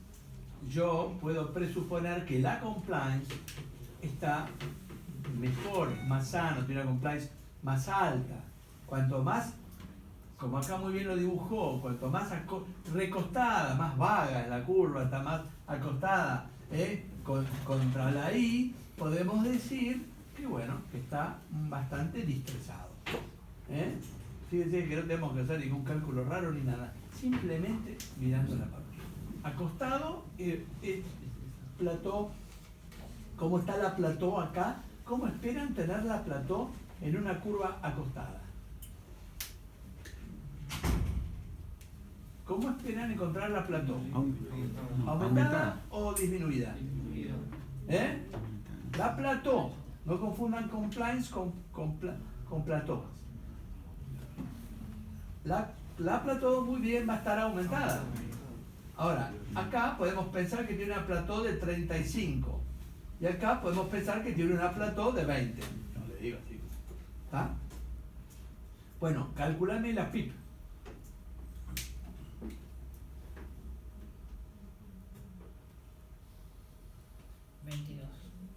¿Eh? 22. 20. ¿Y por qué decís 22? 22. Vendeme el 22. Es el punto de inflexión máxima de la curva exhalatoria. Acá está 22. Sería, si lo Esto. trazamos así, sería ese punto. Perfecto. Me da 22 de PIB. ¿Cómo? A ver, ¿qué PAFI esperan tener ustedes para poder defender un 22 de PIB?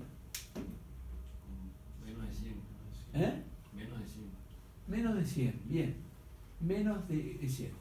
O sea, si ustedes van a la tabla, ¿no? del estudio NET, les va a decir qué PIB tiene que poner. O si vos tenés la PIB, podés ya suponer la PAFI. O sea, cuando vos entrás a la sala, a la terapia, y ves la PIB que tienen, ya podés pensar. No hagan como muchos hacen, que todos tienen 5 de PIB. Yo estoy harto de llegar y encontrar una cosa que me pone los pelos de punta, que es una PIP de 5 y una FIO2 de 80. Sos un asesino. ¿Se entiende por qué? Porque yo... ¿Para qué aumento la FIO2? ¿Para qué aumento la FIO2? Dale, digan fuerte, no tengan miedo. Miedo tiene que tener cuando lo cite el juez, porque se le murió el paciente. Ahí tiene que tener miedo, no acá. La FIO2, ¿qué pregunté? Disculpa. ¿Qué pregunté? Para que se aumente la fracción girada oxígeno. ¿Para qué la aumenté? Porque el paciente está como. Está hipóxico. Está hipóxico. Yo puedo entender que el médico de guardia encuentre el paciente con 50 de PO2, diga, no, che, con esta PO2 no vamos a ningún lado. Pero usted lo que tiene que mirar realmente es la saturación. Porque esto, mira, esto lo enseñó McIntyre, que es un tipo que algo sabe de esto. Dijo, a mí no me importa la saturación de oxígeno. Siempre y cuando, bueno, estamos hablando de valores lógicos. 85% de FIO2, perdón, de 85% de saturación, no es una mala saturación. La persona vive perfectamente, fisiológicamente, con 85%. Ahora, como decía él, a un año, ¿cómo hacer el pronóstico? Dice, no lo sé, no hay estudios. Pero a los pocos días, a los 28 días, anda fenómeno el paciente. O sea, no hace falta forzar al pulmón, consiguiendo valores de 85. Eso es por un lado. Por otro lado, si yo le meto una FIO2 de 0,8, le llevo el pulmón a la fibrosis en pocos días. No hay negocio. Y aparte, ni siquiera le pusiste más PIP. ¿Está? Yo puedo entender que tenga 0,8. A ver, que tenga 0,8 de PAFI, perdón, de FIO2, 0,8 de FIO2, 80%, que es lo mismo. Si la PIP está en 20, 22, ya no sé qué hacerle. Entonces, si estamos con un estrés que ya no sé qué hacerle, ¿qué le hago? Prono, bien. Prono, está re bueno el prono. Está re bueno. Le pones prono. Y si no te funcionó el prono, ¿qué podés ponerle?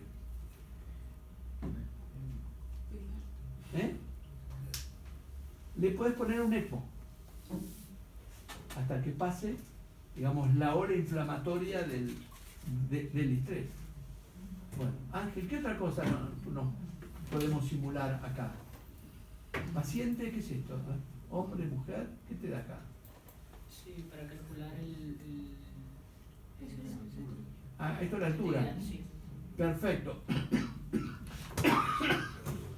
Bueno, a ver, vamos a otro modo. ¿Qué modo tenemos? ISL9, espontánea, no invasiva.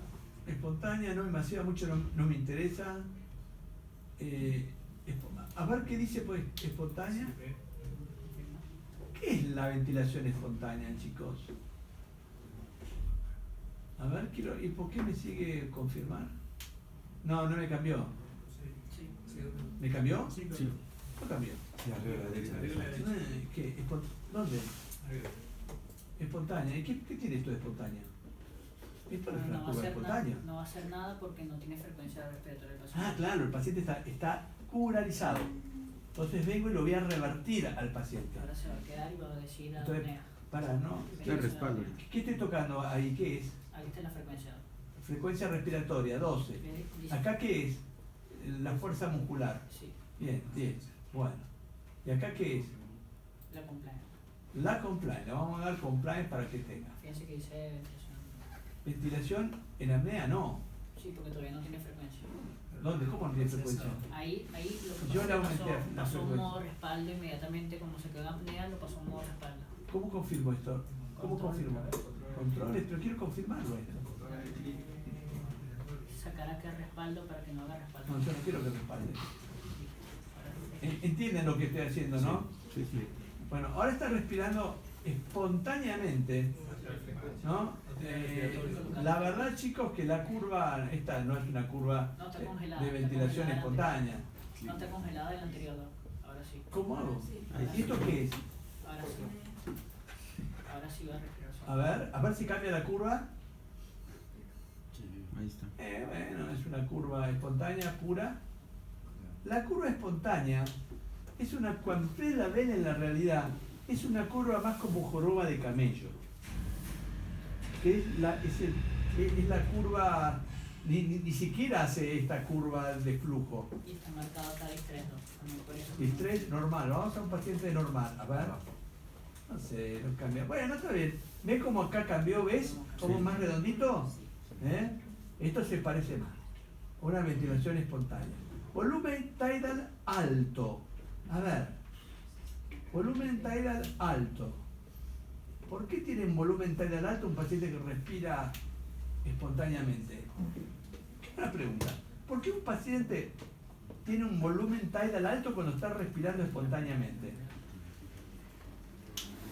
¿Eh? No sé la PIP cuánto está, no sé. En 10 la De 10, ¿no? Sí. ¿Está de 10 de PIP? Está haciendo 500. Ahí.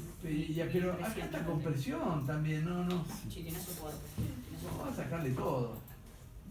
Oxígeno 50% se lo dejamos. ¿Cómo confirmo acá? Listo, ahí está. Y esto Espontánea, a ver. No sé.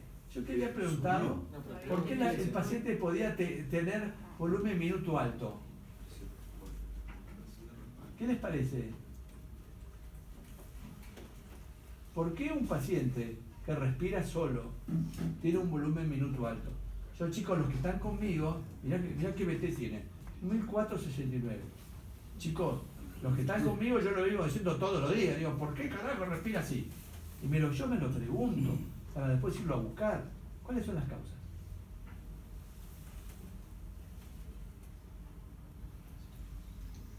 Muy sencillo. Una, fiebre. ¿Están de acuerdo? La fiebre. Dos, respiración de Kuhn-Maul por la acidosis metabólica. Tres, polipnea central. ¿Está? Por lo menos esas son las causas más comunes. Y cuatro sería inyectarle algún analéptico, que no es el caso. Nosotros no usamos drogas analépticas por lo general. Estos pacientes son un problema.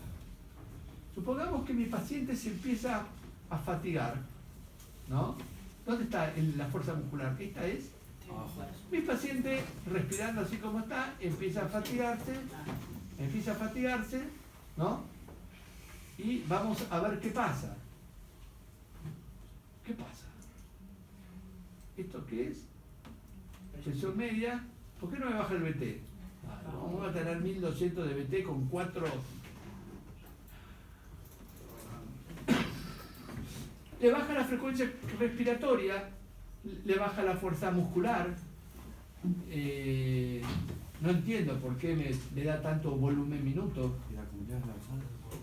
No, la compliance, bueno, vamos a poner una compliance más real, vamos a poner una compliance de 47.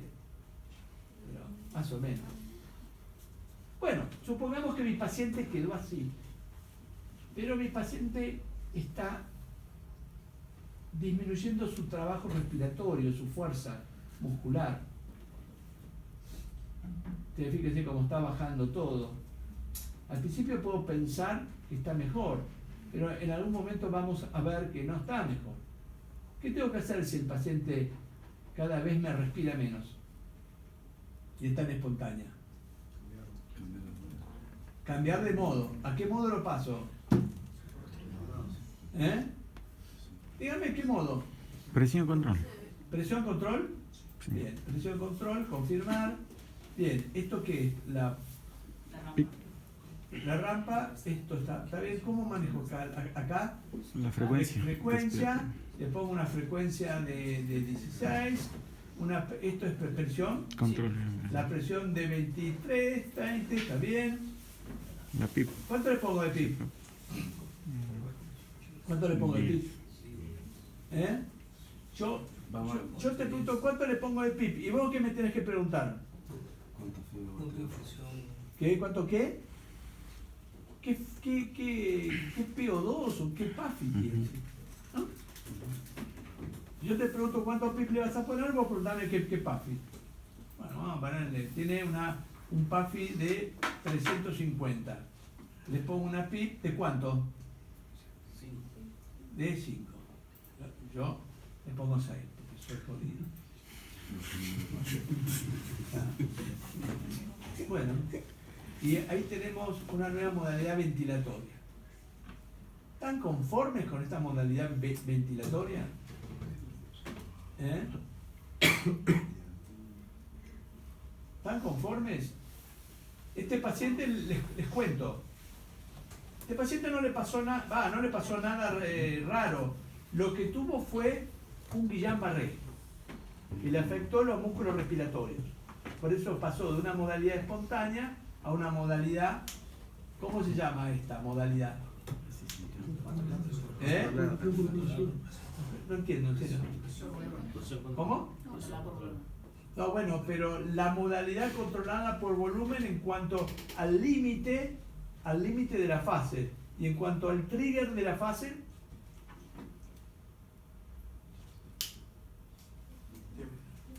¿Eh? A ver, veamos. ¿Acá ven algo? No. Muy bien. Está bueno porque no me dice cualquier bolazo. No. Entonces, ¿qué modalidad ventilatoria tiene este paciente? ¿Eh? Yo le diría, mira, este paciente está disparado en forma control, es una presión, ¿no? Ventilado por presión, con una mandatoria, ¿no? Con una ventilación mandatoria, ciclado por tiempo. Yo no sé qué modalidad tiene porque él dijo que todos los respiradores son iguales. Mentira. Los respiradores de Copenhague, de toda la zona báltica del norte, tienen perillas con datos diferentes a los americanos, que se odian, que se compiten, entonces tratan de que sean diferentes. Entonces, ¿están conformes con esta forma de ventilar a Guillain-Barré? No, uno tiene que ser bueno y otro malo. Dale. ¿Sí o no? ¿Sí o no?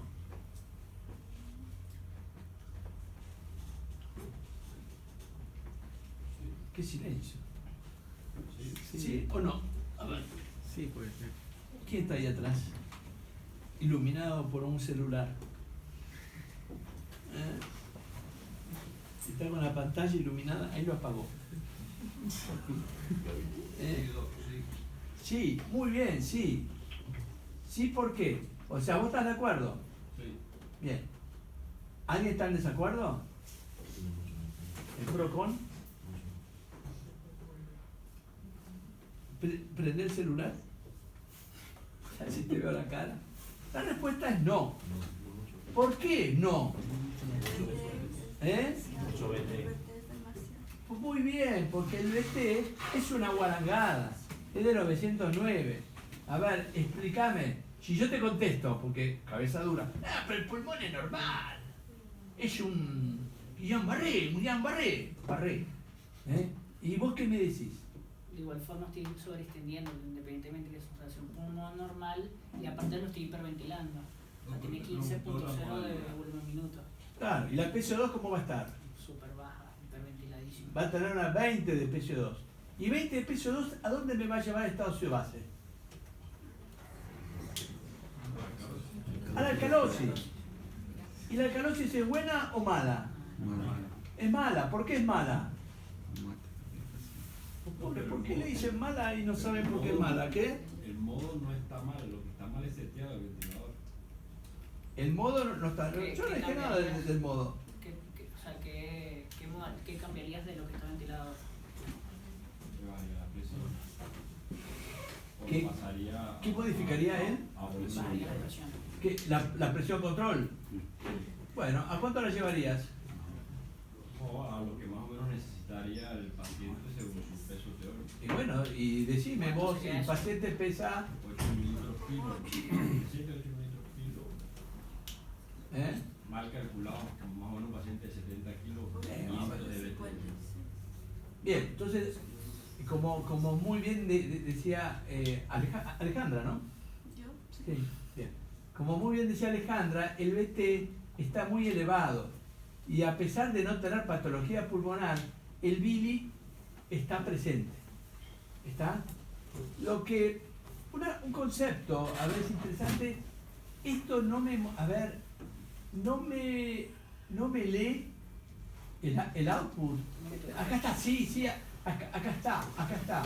O sea, perdonen, acá fíjate, tiene la presión pico de 19, una presión media de 12, una presión de 10 volumen minuto, un BT de 611 y sigue bajando. ¿Yo lo puedo ventilar con 8 mililitros kilo peso? Y la respuesta es sí. La respuesta es sí. Lo podés ventilar con 8 mililitros kilo peso. Porque si yo a este paciente empieza a respirar solito y yo le pongo una presión más baja, supongamos que yo quiera hipoventilarlo, le pongo 8 de presión, ¿no? Me baja la presión pico a 8, ¿qué riesgo tengo? ¿Qué le pasa al pulmón?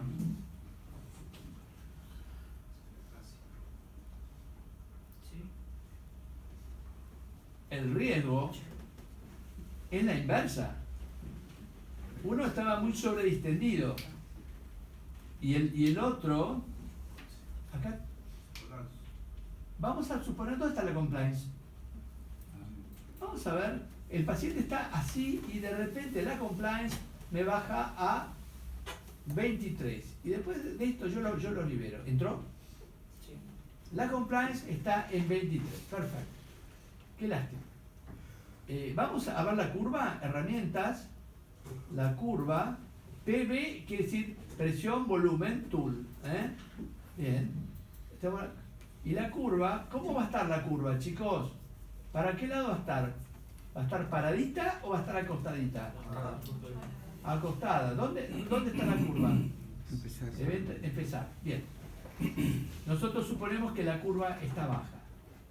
A ver, si es cierto. Empezar, agarró, ahí está.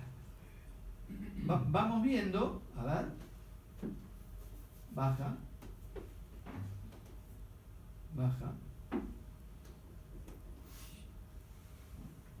Baja. Está baja. Es una miseria. No, y ahora se paró un poquito. Pero bueno. ¿Qué le pasó al paciente? ¿Por qué? Veníamos bien, ¿no? Más bien sobredistendido. Pero yo, porque alguien me dijo que había que manejar volúmenes tidal muy bajos, de 300, 350. ¿Qué le pasó a mi paciente?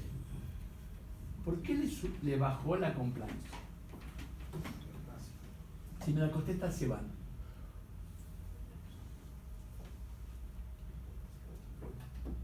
Díganme, ¿qué le puede haber pasado? ¿Vos sabés qué le pasó? Escuché atelectasia.